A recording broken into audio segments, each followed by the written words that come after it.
alegria ver todos vocês aqui mais uma vez na nossa escola dominical.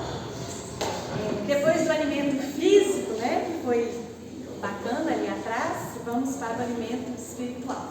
Hoje nós vamos dar continuidade, na verdade, a uma série de reflexões que nós temos levantado a respeito de sermos transformados por Deus, porque o nosso objetivo é que nós e a nossa casa sirvamos ao Senhor. E sabemos para que isso seja uma realidade na nossa vida, nós precisamos ser transformados. E ainda estamos no eu. Nós vamos chegar em a minha casa e serviremos ao Senhor até o final do ano. Mas estamos nesse eu que precisa ser trabalhado. Na semana passada, o Cláudio esteve aqui com vocês falando sobre crescimento. E hoje nós vamos abordar um outro lado da história. E essa mexerica aqui ninguém me deu de presente, a professora não ganhou não. Ela tem um papel didático aqui na nossa reflexão. Vamos orar para a gente começar? Senhor, glorificado seja o teu nome nesta manhã. Nós queremos louvar o teu nome, porque o Senhor é bom. A tua misericórdia tem se renovado sobre nós, ó Deus. O teu amor tem sido constante. A tua graça, a tua companhia, a tua fidelidade, Senhor. Obrigado por estarmos aqui na tua casa, Senhor, com os nossos irmãos em comunhão, aprendendo da tua palavra, crescendo, Senhor, e nos deixando ser moldados pelo Senhor a cada dia. Amém. E sejamos, ó Pai, como barro maleável em tuas mãos, para sermos transformados, ó Deus, e conformados à imagem do teu Filho a cada dia. Que isso se torne uma realidade nas nossas vidas, Pai, em nome de Jesus. Amém. Amém. Meus irmãos, hoje nós vamos falar sobre o fruto do Espírito. O fruto do Espírito tem várias comparações que nós podemos fazer. E durante muito tempo da minha vida, eu pensei nos frutos do Espírito, porque é uma lista de coisas, mas a Bíblia diz que é o fruto do Espírito. Quando a gente pensa num fruto como essa mexerica aqui, todo mundo conhece uma mexerica, a gente vê uma imagem bastante curiosa e bastante interessante sobre o fruto do Espírito. Porque, na verdade, a mexerica é um fruto. Mas dentro desse fruto, nós temos gomos. Então, nós podemos pensar como um fruto e sobre vários gomos que o formam, sobre várias características que o formam. E é sobre isso que a gente vai falar hoje, vai ficar bem fácil. E se alguém quiser a mexerica depois, pode pegar, tá bom? Vamos fazer algumas reflexões aqui. Temos 3 textos. Primeiro, quero convidar os irmãos a abrirem comigo no Salmo 1. Tenho falado para os pré-adolescentes e para a igreja da importância da gente ter uma mente bíblica. Por causa disso, tem muita gente que sabe o Salmo 1 de cor. É um dos salmos que a gente decora na escola dominical. Nós vamos falar sobre fruto. E existe uma pequena comparação, uma pequena ligação que nós fazemos com a imagem do justo, que é retratada no Salmo 1. Vamos ver a uma só voz? Bem-aventurado o homem que não anda sem os conselhos, não se detém no caminho dos pecadores, nem se assenta na roda dos escarnecedores.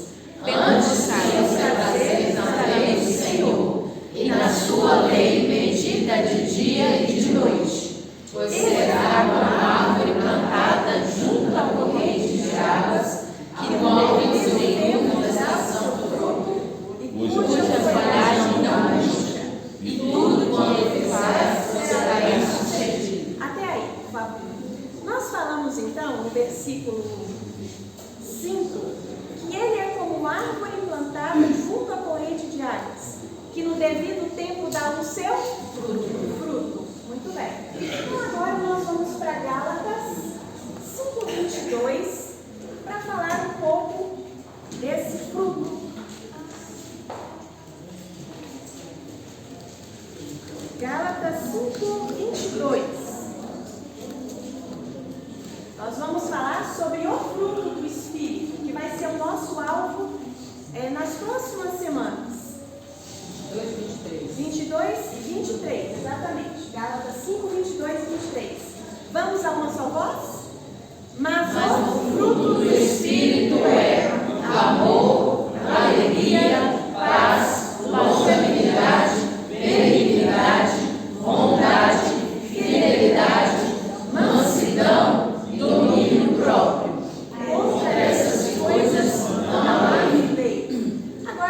podemos entender melhor. O fruto do Espírito é amor, paz, alegria, bondade, longanimidade.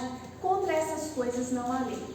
A primeira lição que nós temos que tirar sobre o fruto do Espírito, de acordo com o Salmo 1 e amarrando com Gálatas 5:22, é que só produz o fruto a árvore que está plantada.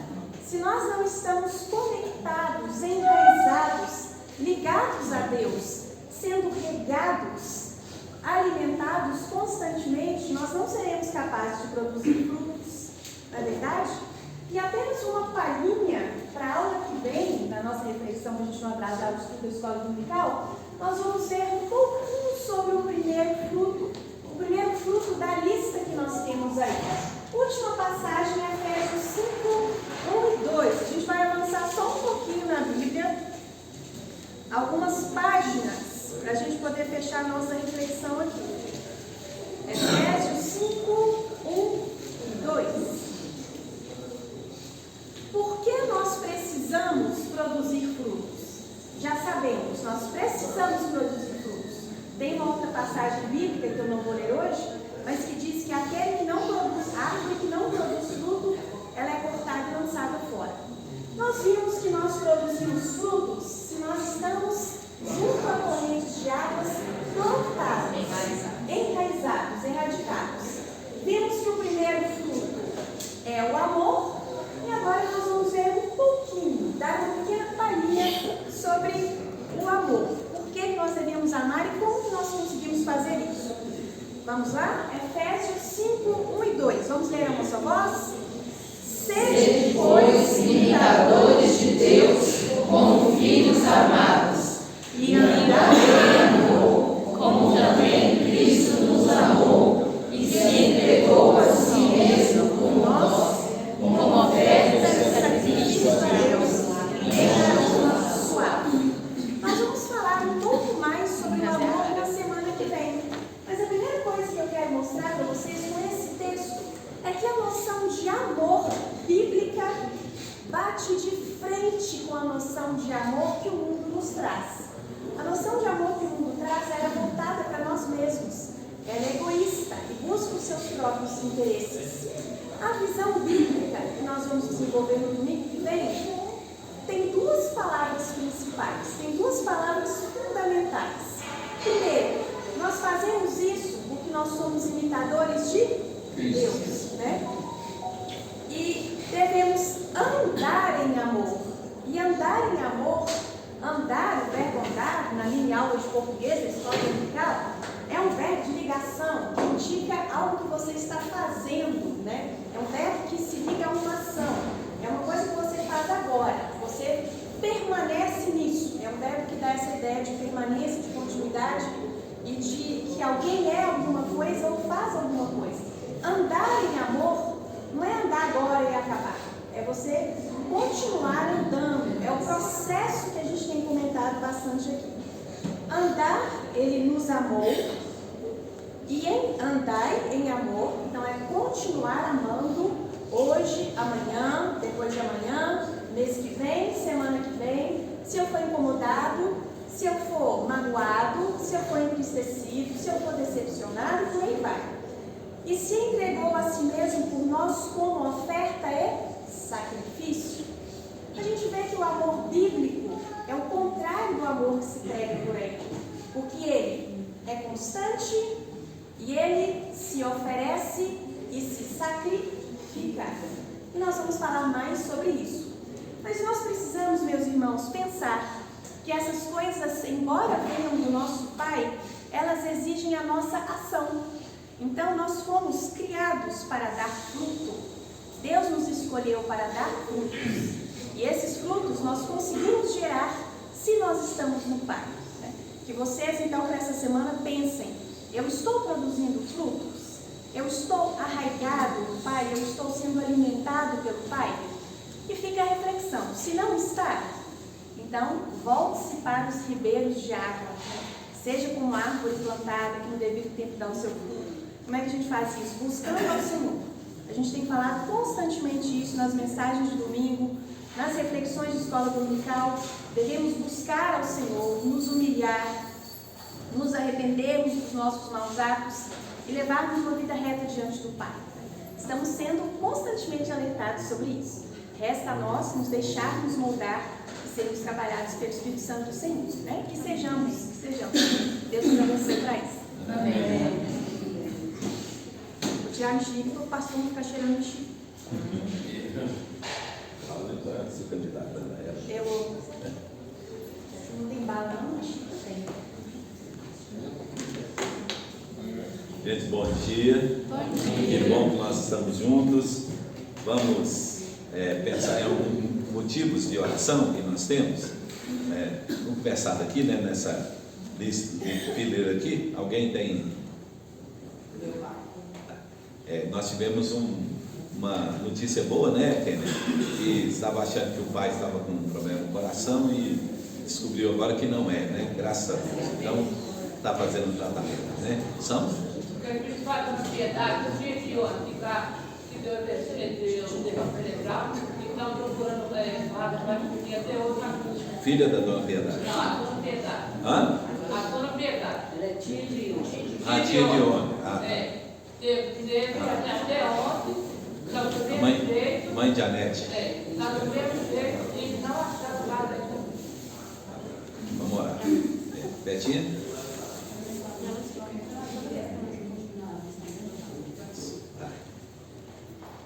Manerita? João. Isso. Lia? Meu irmão Marcelo, libertação. Isso. E pela nossa família. Ali? Pelo meu lar, direção, saúde, conversão da minha irmã. E a Vanessa até colocou nos da igreja, agradecer também que uma tia da menina que a Vanessa cuida, do nada, toda feliz, que conseguiu um emprego, PA, enfermeira, do nada, toda feliz, uma dor de cabeça, foi para um CTI, um AVC, mas glória a Deus, não tem ter sequela. Ela já está em casa, não teve sequela nenhuma, o nome dela é André. Continua orando, agradecendo, que Deus é Deus do impossível. Vamos orar. Ô, pastor, tem uma menina também da Assembleia Direto, que também está internada com infecção que deu na cirurgia dele. É Ilse? Agradecer pela casa, né? Estão em casa já. E Juliana? Júlio, irmão de Juliana, sofreu um acidente de moto, quebrou a clavícula, então está aguardando a cirurgia, né? Aqui nessa fileira do meio, tem alguém que quer fazer o pedido? Não? Daqui? Primeiro Letícia. Recuperação do meu pai,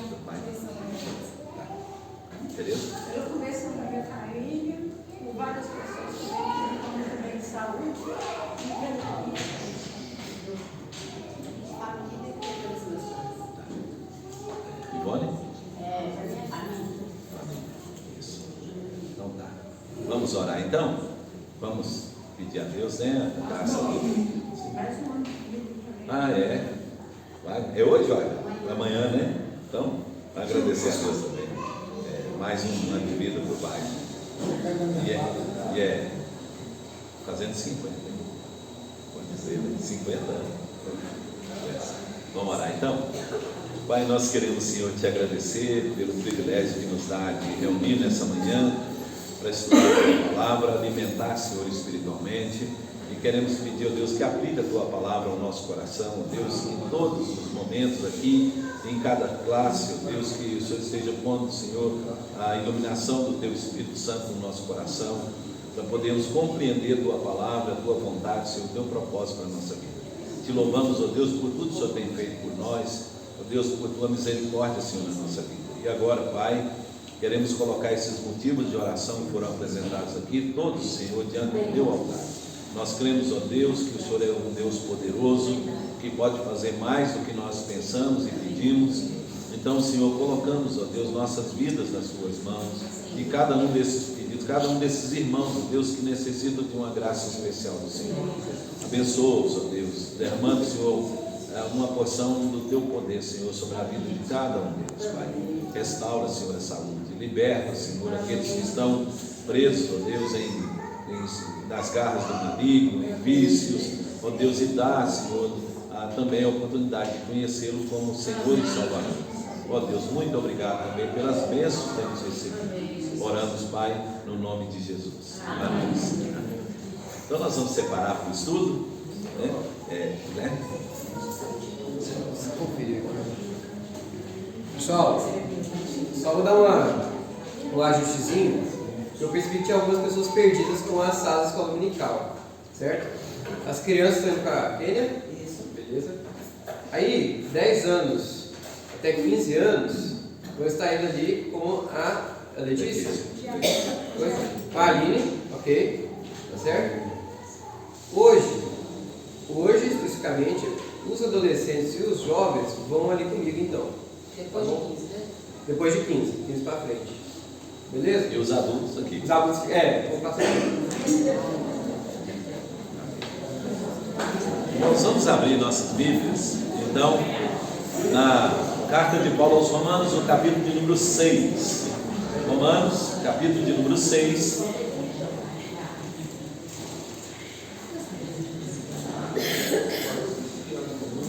Romanos, capítulo de número 6. Nós vamos ler os 2 primeiros versículos, tá?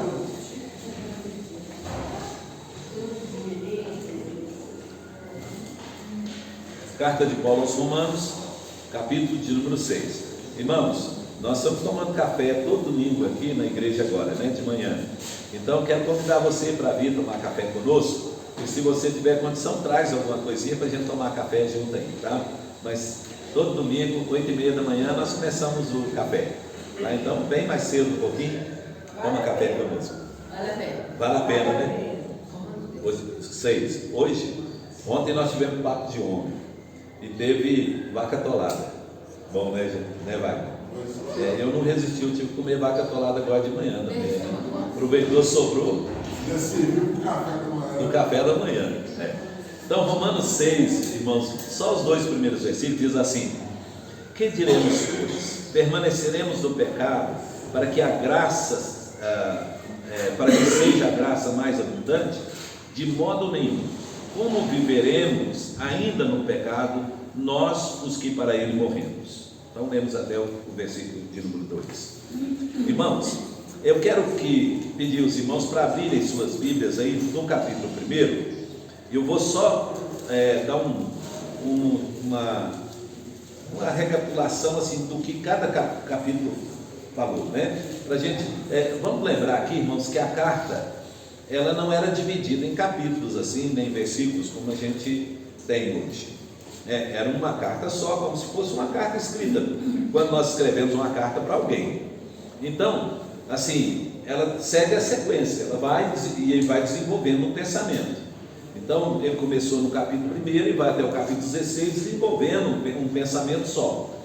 Para facilitar o entendimento, então, quando foram fazendo as versões da palavra de Deus, da Bíblia, então, eles foram colocando essas divisões para facilitar, para a gente entender, dividindo por assunto, né? Então, cada capítulo da carta tem um assunto, tratando de um assunto. Então, nós vamos só dar uma recapituladazinha aqui para os irmãos entenderem.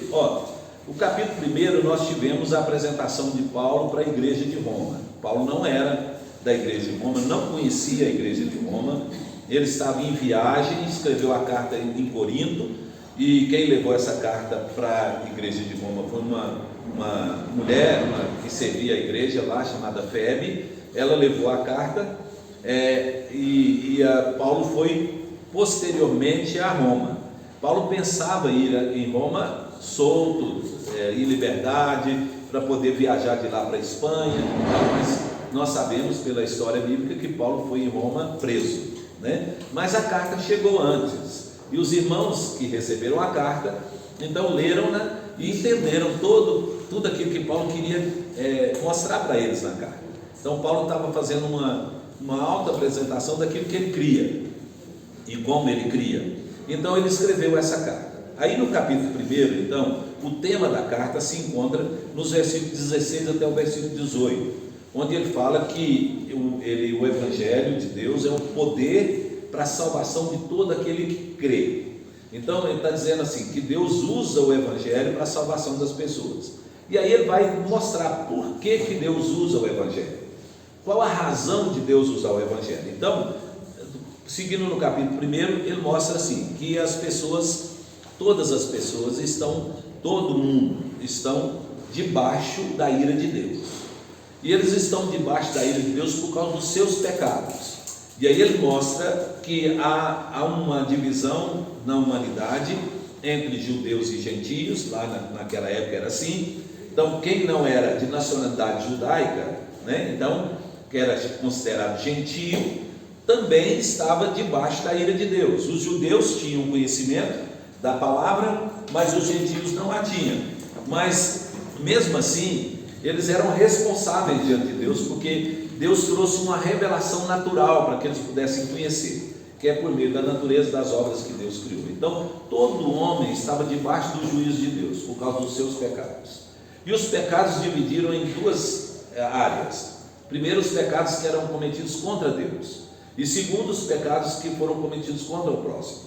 Então, para o judeu, isso era muito fácil, porque o judeu recebeu os 10 mandamentos, e nos 10 mandamentos havia pecados que eram relacionados a Deus e pecados relacionados ao próximo. Então ele entendia isso perfeitamente. Mas os gentios que estavam lendo a carta precisavam compreender isso. Então Paulo mostra quais eram os tipos de pecado que essas pessoas cometeram. Então os pecados de idolatria, ele diz, olha, eles abandonaram a Deus e fizeram Deus para si mesmo. Aí falou dos pecados morais, aí diz que o homem deixou o contato natural da mulher e se inflamou cometendo torpeza homem com homem, né, e semelhantemente as mulheres. E Paulo vai falando isso, e dizendo que a ira de Deus estava sobre esses homens porque eles pecaram. E aí, então começa o capítulo 2, Paulo dizendo assim, que ninguém está isento do juízo de Deus. Aí ele pega primeiro o judeu e diz assim, ó, o judeu, mesmo que ele ache que ele é melhor do que os outros, ele não é, porque ele peca igual aos outros. E pior ainda, porque ele tem revelação, os outros não têm revelação. E o judeu tem. Então o judeu é muito mais responsável diante de Deus. E aí ele desenvolve isso no capítulo 2, dizendo que o judeu não pode julgar ninguém, né, porque ele apesar de se considerar melhor do que os outros, ele não é melhor porque ele também comete os mesmos pecados. E aí Paulo fala que o verdadeiro israelita não é aquele que é de nascimento, mas é aquele que é da fé. Aí no capítulo 3, o apóstolo Paulo então continua falando sobre a culpa do homem diante de Deus, e ele sintetiza e justifica isso, dizendo assim, que todos os homens pecaram, e pelo fato de todos pecaram, todos carecem da glória de Deus. Então não há justo nem sequer um. Não há como o homem procurar salvar a si mesmo, porque ele não dá conta de salvar a si mesmo, porque ele comete pecado. E Tiago depois explicou isso lá na frente, dizendo assim, que se o homem guarda toda a lei, mas tropeça num só ponto, ele é culpado de todos. Então não tem escapatória, todo mundo está debaixo do juízo de Deus. Mas Paulo tinha dado a notícia que o Evangelho é as boas novas de salvação em Cristo. E aí então, como Deus vai salvar esse homem pecador? Aí Paulo agora vai mostrar assim, primeiro, que Deus o salva pela graça mediante a fé. E aí então Paulo usa um termo que é muito legal, que ele fala que é a justificação pela fé. E o capítulo 4, Paulo desenvolve todo o capítulo falando da justificação pela fé. Ele mostra assim, que antes da pessoa fazer alguma coisa para salvar a si mesmo, como ele não tem como fazer, deve querer ser justo diante de Deus, Deus então em Cristo o justificou. Como que Deus justificou? Primeiro, perdoando todos os seus pecados na cruz. Todo aquele que crê em Jesus, tem fé em Jesus, Deus então perdoou todos os seus pecados na cruz, todos os atos pecaminosos, todos, né? Deus perdoou na cruz. E aí então, isso é muito interessante, porque quando Paulo fala isso, Paulo quando coloca todos, Paulo então está dizendo assim, que é sem exceção, todo aquele que crê, né? E aí nós já aprendemos que quem é que vai crer? Aquele que é eleito. Então todos aqueles por quem Cristo morreu na cruz serão justificados diante de Deus pela fé. E ele toma 2 homens para falar sobre isso. Ele pega Abraão e Davi. Abraão foi quem viveu antes da lei e Davi depois da lei. Então ele toma Abraão para mostrar para os gentios e toma Davi para mostrar para os judeus. Então ele diz assim: olha, Abraão creu em Deus antes de receber a lei e antes de ser circuncidado. Então não é pelas obras da lei e nem é pela circuncisão que o homem é justificado diante de Deus. E aí então mostra que o gentio tem direito nisso, porque já que não é pela lei e nem é pela circuncisão, ele pode ser justificado diante de Deus. E aí ele toma Davi, e aí ele usa o exemplo de Davi, que já foi depois da lei, para mostrar que também o judeu não é justificado pela lei, mas é justificado pela graça mediante a fé diante de Deus. E aí quando ele chega no capítulo 5, ele vai falar dos benefícios da justificação. O que ela traz? Então, um homem, quando é justificado diante de Deus, a primeira coisa que traz é a paz com Deus. Então, reconciliou, agora ele é amigo de Deus, ele agora pode ter relacionamento com Deus. Com isso vem o acesso a Deus. Então ele agora pode chegar diante de Deus. O muro foi quebrado e ele agora tem acesso. Ele pode orar, ele pode adorar, né, e pode relacionar com Deus. Depois ele fala que também Deus concede uma graça para ele, para que ele possa suportar as provações, as dificuldades, as tribulações e se alegrar nelas diante de Deus, porque essas tribulações, elas têm um propósito. Aí ele diz, ela produz perseverança, ela traz experiência e ela traz esperança para a pessoa. E ele diz assim, que a esperança não é à toa, ela não se confunde, porque Deus derramou o amor dele no nosso coração para que a gente continuasse esperando, né? Então a esperança é uma condição que Deus dá enquanto não acontece. Interessante, a expectativa é uma esperança de que irá acontecer, e a esperança, né, é diferente. A esperança é uma condição em que nós vivemos enquanto não acontece. Então não há dúvida, a expectativa é uma condição, ela pode acontecer ou não.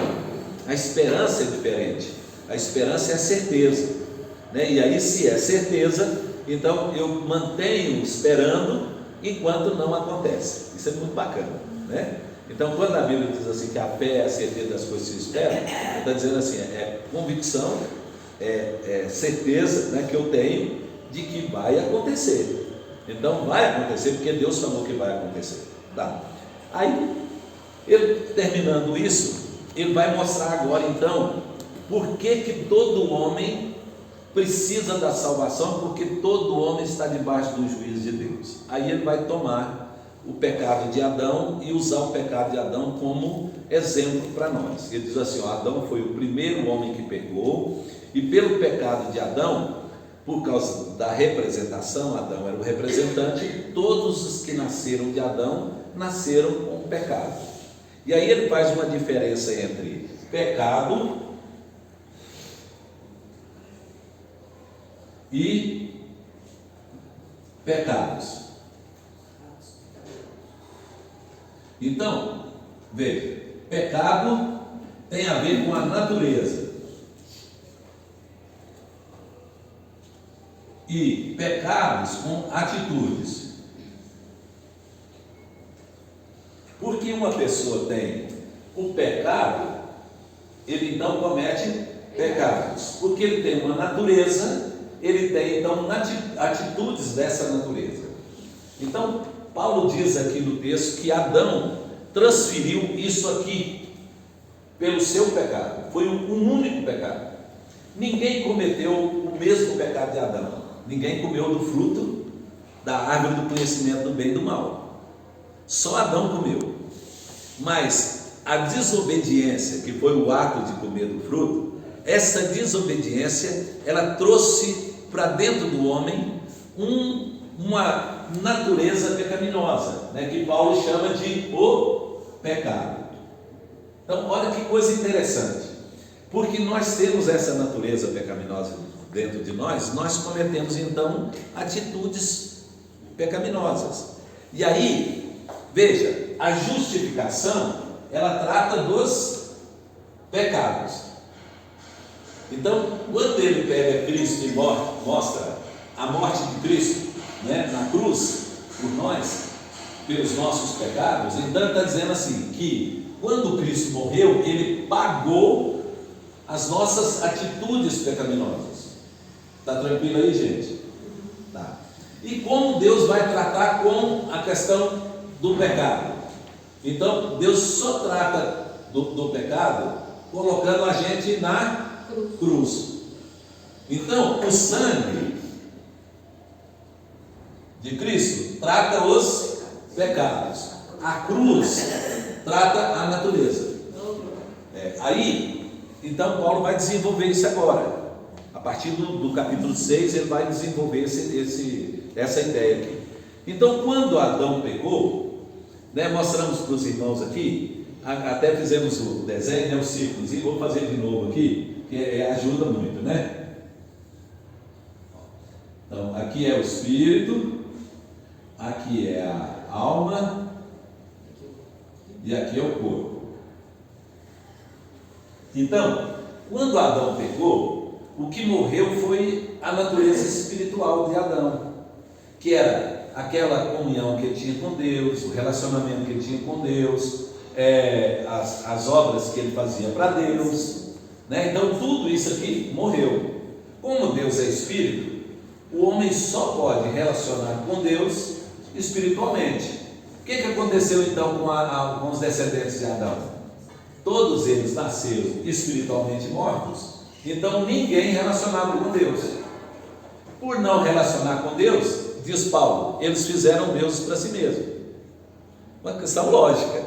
Ele não consegue relacionar com o Deus Altíssimo, então ele tem que criar um Deus para ele relacionar. Tinha um lugar vazio dentro dele, né? Tem alguma coisa que tinha que ocupar. E aí ele vai então criar ídolos e adorar ídolos, mesmo que seja ele mesmo, né? Então Paulo falou lá que aves, quadrúpedes e répteis, né? Homem, a imagem de Deus no homem, né? Então ele adorou o próprio homem, ele adorou as aves, os quadrúpedes e os répteis, né? Então, citando os povos da época lá que tinham deuses assim. Como essa natureza pecaminosa, aqui tinha morrido, aí Paulo vai dizer o seguinte, que o que condena o homem ao inferno é o pecado, essa natureza. Então ele é um ser morto espiritualmente e que vai receber como punição a ira de Deus, que vai levar para o inferno. O que vai tratar, o que vai levar o homem como consequência dos seus pecados são as penas que ele vai sofrer. Quem mais pecou vai sofrer mais. Então, quem mais cometeu pecados, atitudes pecaminosas, sofrerá mais. Mas todo mundo está condenado, porque todo mundo morreu em Adão. A morte é a entrada do pecado. Então ele diz assim, por meio de um homem entrou o pecado no mundo, e com o pecado a morte. No capítulo 5, lembra? Ele desenvolveu isso. Então entrou o pecado no mundo, e pelo pecado a morte. Morte o quê? Morte espiritual. Porque morte física e morte eterna ficaram para mais tarde. Então Adão viveu, depois que ainda pecou, Adão viveu ainda muitos anos, né? Morreu com 930 anos, né? Então, aí só a morte física do corpo só foi apresentada lá na frente, né? E a morte da alma, essa aqui, será ainda no futuro, quando Cristo voltar. E o que é morte da alma, irmãos? A do corpo cessar a vida, né? Então, morte do corpo é cessar a vida. Morte da alma, punição eterna. E morte espiritual, falta de relação. Aqui física, né? Morte mesmo, né? Tudo aqui está tranquilo. Daqui deu para entender? Então, esses três tipos aqui, elas são consequências do pecado. Nada disso aqui, gente, porque nós somos informados, vou falar assim, né? Informados de forma errada, nós achamos que o pecado, os nossos pecados, atitudes, é que vão nos levar, ou que vai levar a pessoa para o inferno. Então o que a pessoa tenta? A pessoa tenta melhorar as suas atitudes. Para quê? Para tentar ganhar o céu, para não ir para o inferno. Então aí entra todas as doutrinas desses movimentos religiosos aí, que pregam salvação pelas obras, né? Ou pelo mérito, pelo merecimento, né? Ou pela sucessão de vidas, como é o Espiritismo, e daí, né? Fazendo coisa melhor e tal. Entenderam? Só que não resolve o problema. Por quê? Trata só, por mais que uma pessoa faça coisas boas, ele está tentando resolver o problema dos pecados. Mas e o problema do pecado? Não foi resolvido. Enquanto esse problema aqui não é resolvido, nada disso aqui tem valor, irmãos. Dúvida aí? Pergunta? Pode perguntar, gente, se tiver dúvida. Tá tranquilo? Tá. Então vamos seguindo. Aí o que acontece? Paulo diz assim, que Cristo veio e o pecado de Adão, que foi um ato só, trouxe a morte para todo mundo. Então a morte de Cristo na cruz fez o inverso. Aí a morte de Cristo na cruz, ela fez o seguinte: ela pegou todos os pecados. Olha, veja, foi o inverso, porque aí trouxe do muito para o pouco, né? E o outro era do pouco para o muito. Então, porque a morte entrou, cometeu pecados, né? Então, porque o pecado de Adão entrou no homem, ele matou todo mundo e todo mundo cometeu atos pecaminosos. Agora Cristo vem e faz o inverso. A morte dele, ele morreu a nossa morte, não é? Não é assim que a gente canta? Ele morreu a nossa morte, para que nós possamos viver a sua vida. Então, quando Cristo morre na cruz, o sangue de Cristo lava os pecados, mas a sua morte na cruz traz vida. Vida a quê? Ao que estava morto, que era a parte espiritual. Então, por isso que crer em Cristo é ter uma nova vida, é nascer de novo. Está vendo? E Paulo diz então, agora nós somos novas criaturas. Deus não fez um outro ser, Deus só fez uma nova vida aqui, ó, onde estava morto, né? Olha que bacana, não é? E aí Paulo então desenvolveu isso dizendo, então olha, há muito mais, ele diz assim, se a morte entrou por meio de um homem, muito mais a morte de Cristo trará vida. Que vida é essa? A vida espiritual. Então agora nós temos acesso a Deus, agora nós temos perdão dos nossos pecados, nós podemos relacionar com Deus, nós podemos obedecer a Deus, que Adão, depois do pecado, não pôde mais obedecer. Muito legal, né? Não é? Então aí, agora veja, só que como o pecado tinha entrado no mundo, no homem, ele matou a parte espiritual. Só que aí onde o pecado se alojou, como aqui estava morto, onde que ele se alojou? Aqui, ó, na alma.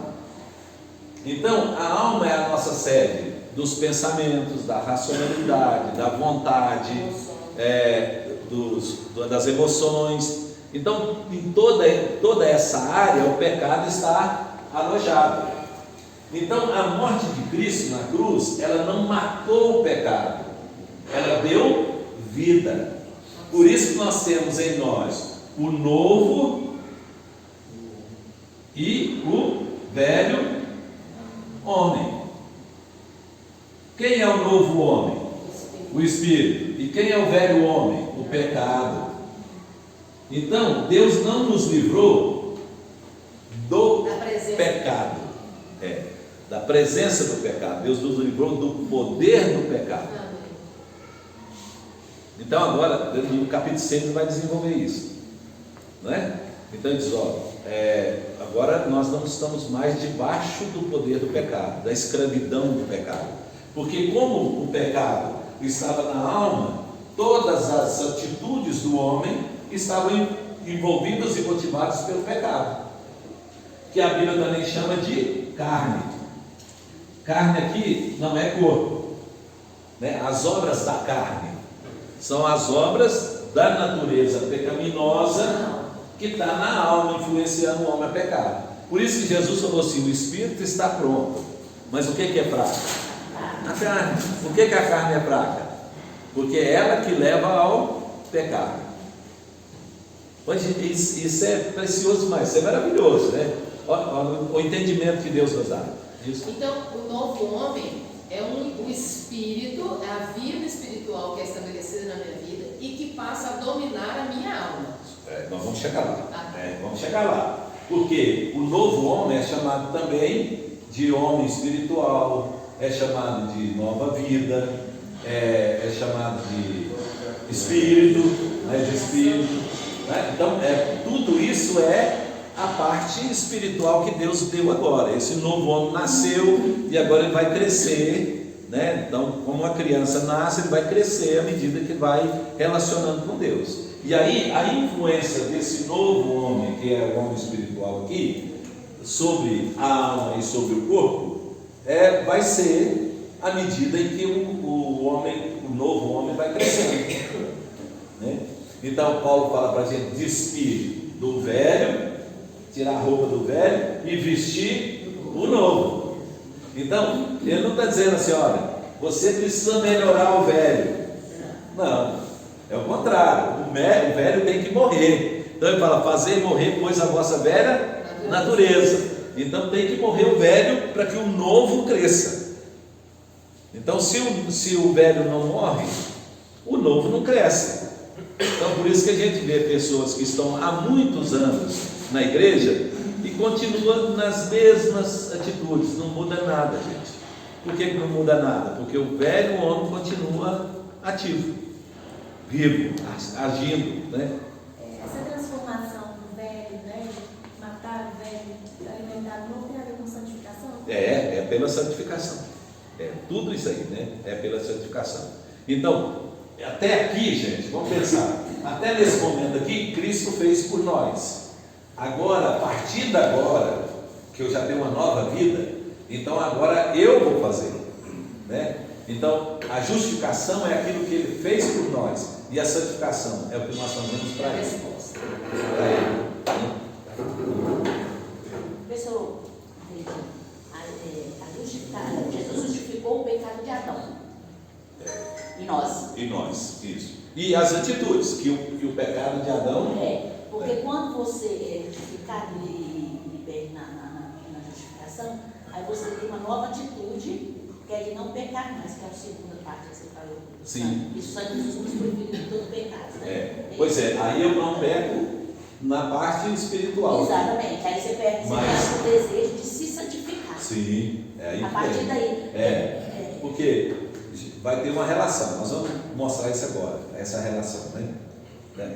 Beleza? Quando fala, acho que em Gálatas, que o Espírito milita contra a carne, essa guerra do Espírito contra a alma. Essa guerra aqui, ó, do novo contra o velho, é esse contra o pecado aqui, ó, que está presente ainda, né? Que está tentando, né? Então, Paulo diz assim: andai no Espírito, lá em Gálatas, até que Letícia vai trabalhar depois, ele diz: andai no Espírito e jamais satisfareis a vontade da carne. Então tem uma vontade da carne aqui, que é o pecado, tentando levar a gente a fazer aquilo que não é da vontade de Deus.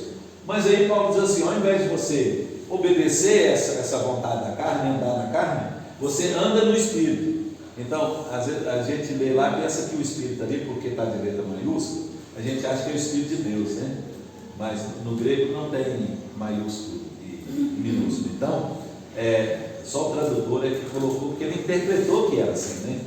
Mas aqui é o Espírito do novo homem. É esse novo homem que produz os frutos. O que ele recebe para produzir o fruto? Ele recebe da natureza de Cristo. Ele recebe a seiva, o nutriente. Então a influência do Espírito Santo. Onde que o Espírito Santo habita no crente? Aqui, ó, na parte espiritual.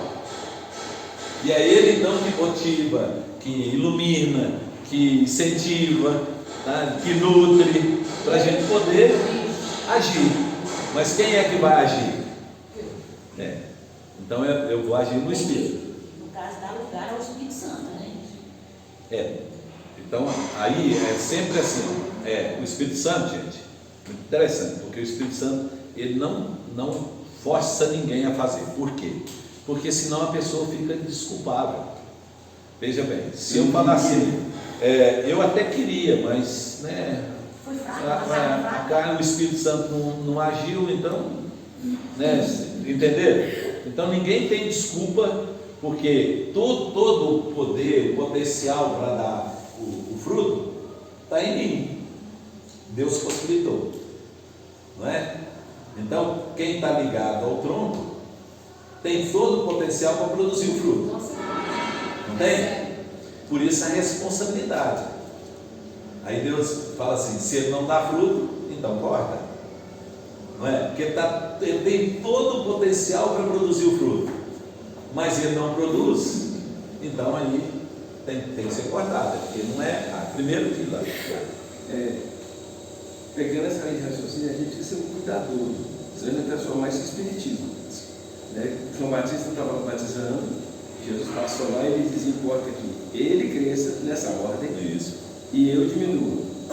A gente tem que tomar um cuidado, porque senão os irmãos vão começar a querer diminuir para Jesus crescer. E não pode ser dessa ordem. A ordem é que Jesus faz a obra e eu respondo à obra dele. Só que a ideia é o seguinte: é que Cristo crescendo, eu diminuo. Exato. Então o sentido é esse, né? Não o contrário. Não o contrário. Eu não posso tentar diminuir para Jesus crescer. Não. É uma questão de ocupação, gente. Veja, se alguém vai tomando os espaços, o espaço vago vai diminuindo. Então, se Cristo está sendo formado em nós, à medida que Cristo vai crescendo em nós, né, formando em nós, o nosso eu, né, vai diminuindo, e aí vai, então, ao ponto de Paulo falou que agora já não sou mais eu quem vive, mas Cristo vive em mim, né? E o que eu tenho na carne eu vivo por amor ao Filho de Deus, né? Pode falar depois assim. Quando eu entrego para Jesus, que eu mato a natureza pecaminosa de Adão. Deus faz isso. Deus faz isso. A minha responsabilidade diante de Deus é muito maior a partir daí. Total. Questão de pecado. Total. Porque o outro era uma questão natural. Justificação pela fé, né, no caso. Aí depois, a partir daí, eu tenho uma responsabilidade com Deus em relação ao pecado. Isso. Porque todo o processo ali, vocês viram que todo o processo foi Deus que fez, né? Então, a partir daí é que eu começo a fazer. E aí as pessoas imaginam o contrário, né, gente? Veja, as pessoas acham que eles vão ajudar Deus a fazer. Até aqui, tudo foi Deus que fez. Então, quando é que começa as minhas atitudes? A partir do momento que eu nasci de novo, né, que eu agora tenho uma vida espiritual em mim, e aí eu tenho capacidade de responder. Até então não, eu vivia escravo. O escravo não tem opção, gente. Eu era escravo do pecado, né? Então, como eu era escravo do pecado, então só fazia o que o pecado queria, não é? Agora não, agora eu tenho uma nova vida, então eu tenho possibilidade de responder. Para eu poder responder, então agora eu preciso estar ligado a Ele. Ligado a Ele, eu preciso estar relacionando com Ele, e aí sim vai para frente. Cíntia? Vamos dar fruto. Temos o Espírito e vamos dar fruto. Esses frutos são aqueles frutos legais. Gata, sim, tem amor, bondade, alegria. Aquele que não dá fruto, corta. Isso. O que é esse corta? Pois é. Aí, assim, o corta não é de imediato, né, gente? O fato de falar corta não está. A poda que é imediata. A poda é imediata. A poda é de imediato.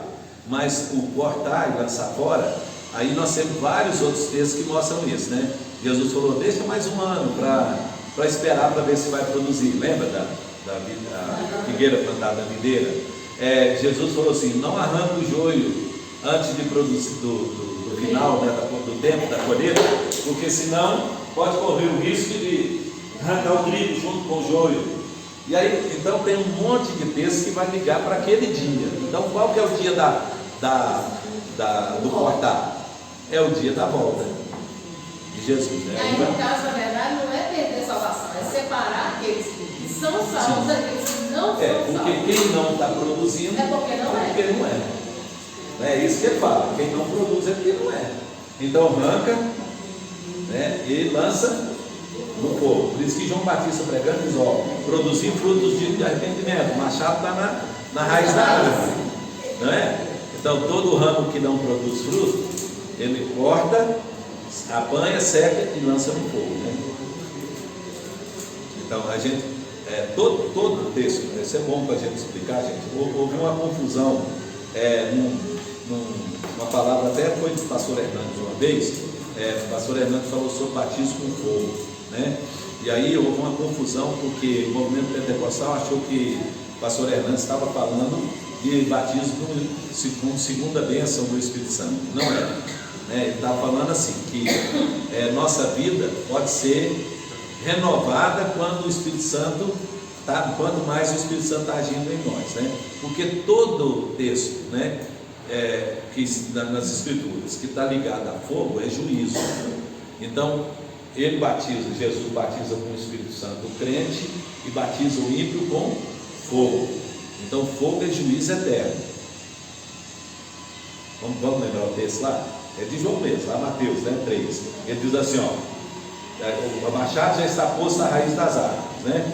Então todo ramo que dá fruto, ele limpa. O que não dá, corta, e seca, apanha e lança no fogo, né? Aí ele diz assim, que depois de mim vem um que é maior do que eu, cujas sandálias eu não posso, não sou digno de desatar, né?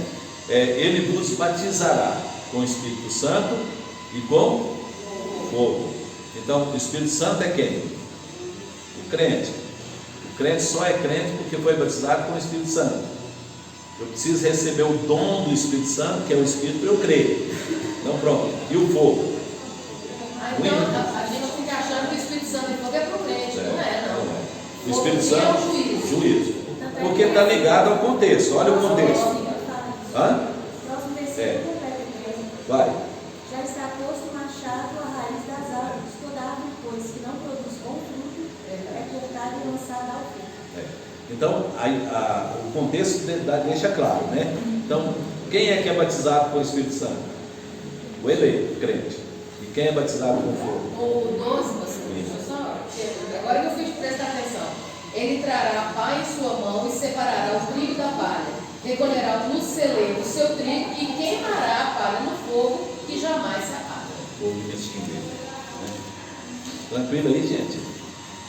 Esse texto aí trouxe muita confusão, porque tomaram esse texto achando que batismo com fogo é batismo do Espírito Santo. A gente aprendeu isso.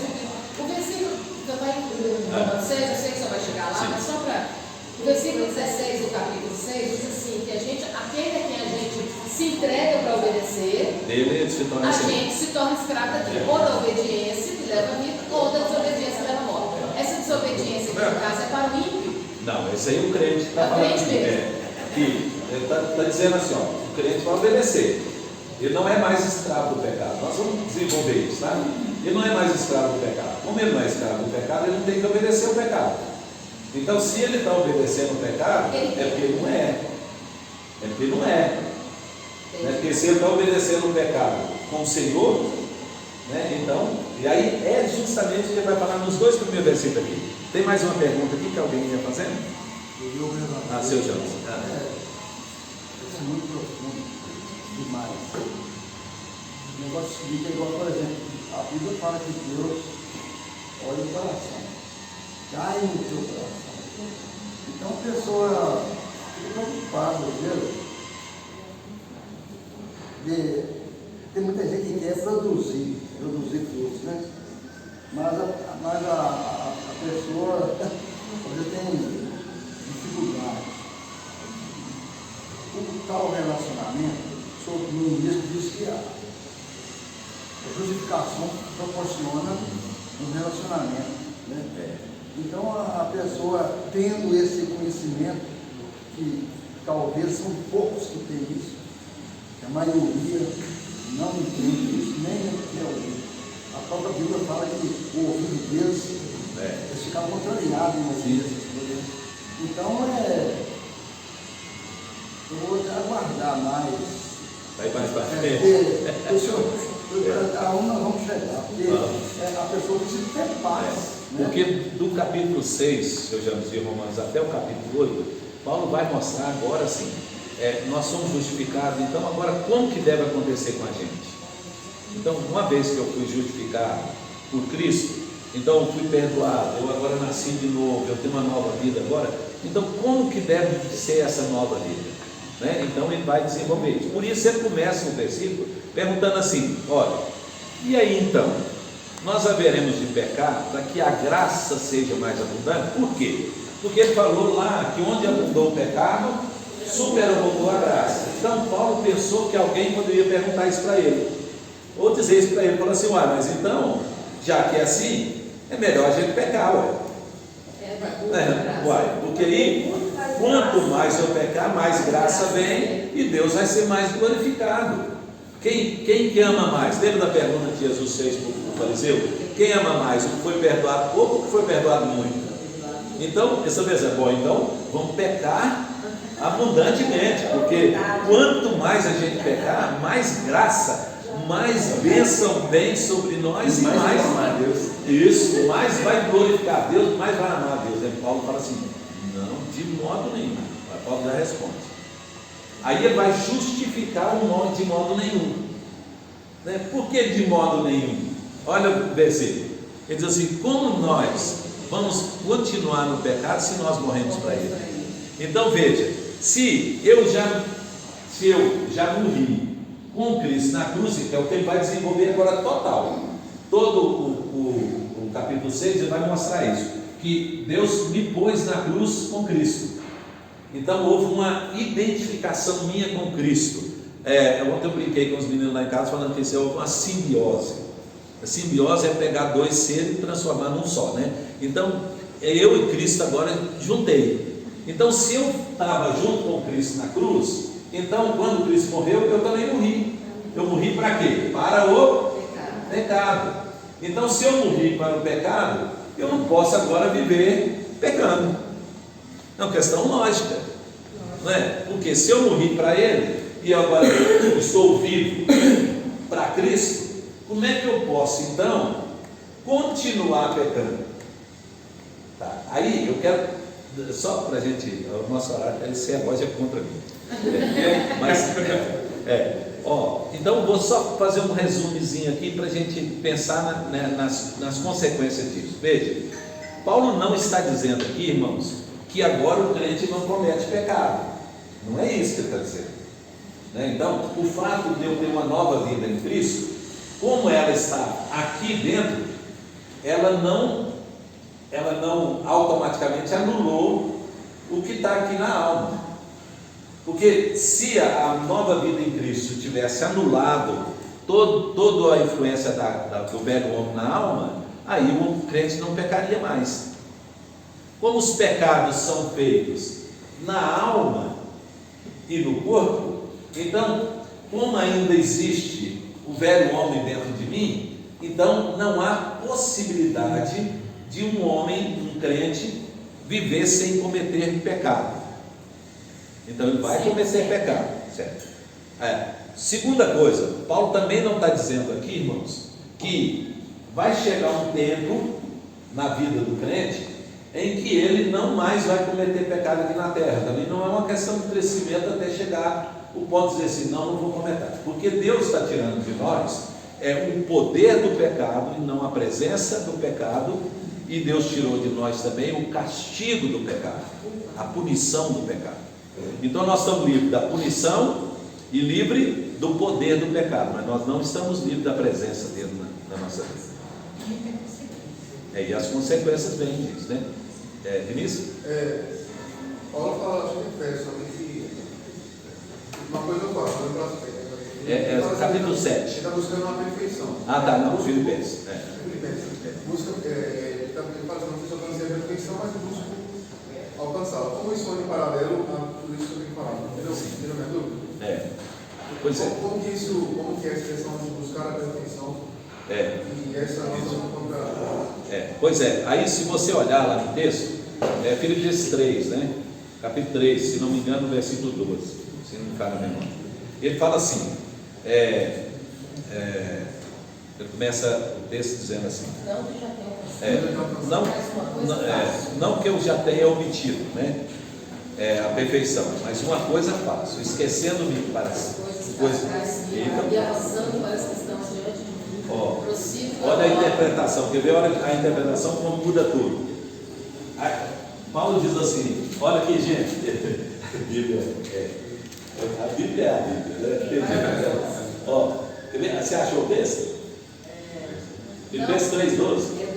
Agora vai ler, ela citou o texto, agora vai ler o texto, lê para nós. Não que eu já tenha alcançado tudo isso, ou seja, perfeito. Entretanto, vou caminhando, buscando alcançar aquilo, para o que também fui alcançado por Cristo Jesus. Isso, então, esquecendo-me, olha. Ele fala assim, irmãos, não penso que eu mesmo já o tenha conquistado, mas tomo a seguinte atitude, esquecendo-me das coisas que para trás ficam e avançando para as que estão adiante de mim, apresso-me em direção ao alvo, a fim de ganhar o prêmio da convocação celestial de Deus em Cristo Jesus. Então, a palavra que é traduzida por aqui está adiante, né? Mas é o mesmo sentido. A palavra que é traduzida aqui é diante. Não adiante. E não à frente. Pode ser à frente também, mas não adiante, né? Adiante é lá na frente. Diante é na minha frente. Diante no sentido que está na minha frente. Então, o que é o diante aqui? Interessante. Esquecendo-me das coisas que para trás ficam e olhando para as coisas que diante de mim estão. Aí a gente pensa que é o seguinte, que Paulo está falando assim, das coisas que estão lá na frente. Não, é alguém que está na minha frente. Por isso que é diante de mim. Quem é esse? Quem que é o alvo nosso? O alvo não é a perfeição. Porque se eu não consigo ser perfeito aqui nessa vida, o alvo não é a perfeição, né? Então eu não vou chegar a ser perfeito, mas eu tenho um alvo. Qual que é o alvo? Deus em Cristo. Isso. Então se eu olho para Cristo, Ele é o modelo, Ele é o alvo. E quem está diante de mim? Não são as coisas, é Ele. Então Ele que é o referencial. Então como é que eu vou deixar de fazer as coisas para me tornar cada vez mais perfeito? Olhando para quem? O modelo. Quem é o modelo? Cristo. Então eu deixo as coisas que passou. Então já fui perdoado mesmo na cruz por elas. Então não vou viver remorso, culpa. Já passou. Já passou. Então agora eu olho na minha frente. Quem está na minha frente? Cristo, o modelo, o alvo. Então Ele é o meu referencial. Então como que eu vou me tornar perfeito, alcançar a perfeição? Tendo Ele como meu modelo. Porque olha logo depois o versículo seguinte, olha lá.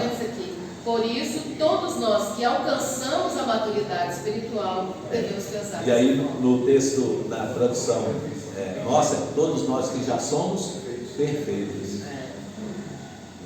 Por que somos perfeitos? Porque essa área aqui está perfeita. Exatamente. O Espírito essa outra área aqui precisa mudar. Qual que é o meu referencial? Cristo. E como que eu vou fazer? Obedecendo a Ele, para que eu me torne semelhante a Ele, essa nova vida, e não sendo escravo do pecado. Por isso ele diz assim: como que eu posso viver no pecado se eu já morri no pecado? Então, se eu já morri com Cristo na cruz, então aí a partir do versículo seguinte ele vai mostrar como que isso acontece. Como é que a gente morre em Cristo, né? É interessante, né? Tem com e em. Eu vou trabalhar essas duas coisas. Né? Como permaneceremos nós? A consequência do pecado para nós, os crentes, é arrependimento, falta de perda da paz, a consequência do pecado cometido. Sim. Porque o senhor falou que nós não vai ter mais punição, né? E nem o poder do pecado. Mas se pecamos, a consequência para nós será a tristeza. Bom, tem muitas, né? A tristeza espiritual, tem arrependimento. Também o arrependimento que é provocado pelo Espírito Santo. Também muita coisa, né? Envelhece os ossos, né? Como diz a salmista, né? E outras consequências que é fora de nós, né? Que é mau testemunho, que leva outras pessoas a falarem mal de Cristo, né? Punitiva não. Não, castigo não, porque o castigo já foi lá, né? Então ele diz assim, de modo nenhum, como nós viveremos no pecado, nós que para ele morremos. Então, se eu estou morto, como é que eu posso viver? Se eu já morri pelo pecado, como é que eu posso viver no pecado? Não tem jeito. Se está morto, né? Agora pensa, antes, irmãos, só para terminar, antes Paulo falou lá em Efésios, no capítulo 2, que nós estávamos mortos em quê? Nos nossos delitos e pecados. Então nós estávamos mortos nele. E agora Paulo diz aqui que nós morremos para ele. Então é diferente. Eu estava morto nele, então eu estava com ele. Agora eu estou morto para ele. Então quer dizer que agora o pecado não tem mais domínio. Porque eu morri para ele. Eu não estou morto mais nele, porque agora eu tenho uma nova vida, né? Mas eu estou morto para o pecado. Então o pecado não pode dominar a minha vida mais, né? Então vamos desenvolver isso aqui, porque tem muita coisa aqui para estudar, viu? Não perca a aula, gente. Não deixa. Vamos continuar estudando, porque é Bíblia, né? E ainda tem café ainda para animar. Vamos ficar em pé então, vamos encerrar. Gente, nós temos culto hoje, né? 18 horas, tá? Vamos lá. Pai, nós queremos te agradecer, Senhor, pela nossa nova vida em Cristo Jesus. Queremos, Pai, glorificar o teu nome, Senhor, vivendo em santificação, Pai, ó Deus, e crescendo cada dia mais no conhecimento do Senhor. Abençoa, Senhor, o nosso dia, põe tuas mãos sobre nós, sobre nossas famílias, ó Deus, e abençoa a nossa igreja, Pai, e também o culto que nós teremos logo mais à noite, Senhor. Muito obrigado, Senhor, pelo privilégio que nos dá de viver em comunhão com o Senhor, com os irmãos. Podemos te servir, te adorar, Pai, todos os domingos aqui, Senhor, na tua casa. Te agradecemos, ó Deus, te louvamos em nome de Jesus. E agora, irmãos, que a graça do Senhor Jesus, o amor de Deus nosso Pai e a comunhão do Santo Espírito esteja sobre todos nós, hoje e para todos sempre. Amém.